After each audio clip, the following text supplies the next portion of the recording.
لە ماوەی 4 ساڵی ڕابردوودا قوبات تاڵەبانی وەکو جێگری سەرۆکی حکوومەت چەندین بڕیاری گرنگی لە بواری کاروانی ئاوەدانی و وەگەرخستنەوەی پرۆژە ڕاگیراوەکان و پرۆژەی نوێ بۆ سنووری ئیدارەی گەرمیان دەرکردووە. ئەو بڕیارانەش لە کاتێکدا بوو قەیرانی دارایی یەخەی با هەرێمی کوردستان گرتبوو.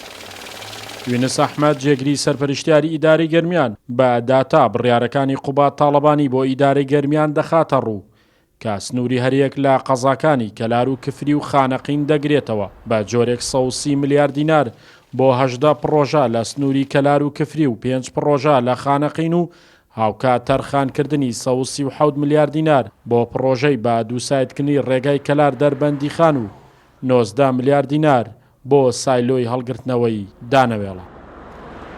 تا ئێستا 26 پرۆژەی جۆرا و جۆر لە پرۆژەکانی خزمەتگوزاری لە سنووری ئیدارەی گەرمیانە کاری تێدا دەست پێ کردوێتەوە و بڕی 130 ملیار دینار کۆژمەی پێویست بۆ یاکۆی کۆژمەی پرۆژەکان 130 ملیار دینار بووە. 180 ئەو پرۆژانە ئێستا تەواو بوون، بەشێکی کەمی ماوە لە قۆناغی کۆتاییایە.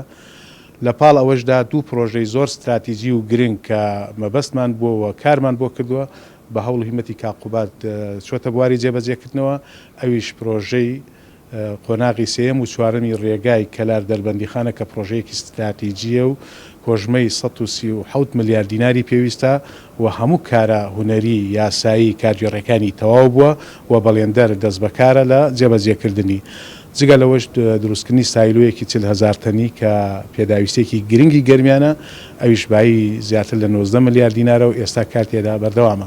بۆ چارەسەری کێشە و داواکاری کەسوکاری ئەنفالکراوەکان و زیندانیانی سیاسیش قوبات تاڵەبانی جێگری سەرۆکی حکوومەت بڕیاریدا زەوی نیشتە جێبوونیان پێ بدرێت لە کۆی 11,000 پارچە زەویش لە تەواوی هەرێمی کوردستان 3,000یان بەرکەوتەی ئیدارەی گەرمیانە و بۆ پێش هیچ وارسێکی ئەنفال لە سنوورەکە نامێنێتەوە لە پارچە زەوی نیشتە جێبوون سوودمەند نەبوو بێ. لە مانگی 4 ئەمساڵ لە سەرۆکاتی شارەوانی کفری بەشی زۆریمان دابەش کرد و سەرۆکاتی شارەوانی ڕزگاری و ئێستاش خەریکی ڕووپێوکردنی لە سەرۆکاتی شارەوانی کەلار بۆ دابەشکردنی ئەو فەرمانەی کە بەڕێز کاقوبات دەری کردووە و لە ئایندەیەک نزیکە ئەوانیش دابەشەکرێ و بەم بڕیارە کۆی داواکاری زیندانیانی سیاسی و کەسوکاری ئەنفالکراوان جێبەجێ بێ کە ساڵانێکی زۆرە چاوەڕێی دابەشکردنی فەرمانی زەوی. بڕیارەکانی جێگری سەرۆکی حکوومەت بۆ ئیدارەی گەرمیان بواری نیشتە جێبوونیشی گرتووەتەوە. ئەگەرچی ماوەی ساڵانێکە حکوومەتی هەرێم کاریوە بەرهێنانی لە بواری نیشتە جێبوون ڕاگرتبوو، بەڵام جێگری سەرۆکی حکوومەت بڕیاری تایبەتی بۆ گەرمیان دەرکرد و بەوەشتوانرا دەست بە دروستکردنی چەند پرۆژەیەک لە قەزای کەلار بۆ چین و توێژە جیاوازەکان بکرێت. بام نزیکانەش لە قەزای کفری و ناحەی ڕزگاری دوو پرۆژەی دیکە لە بواری نیشتە جێبوون دروست دەکرێت. شاخەوان محەممەد، کورسات نیوز، گەرمیان.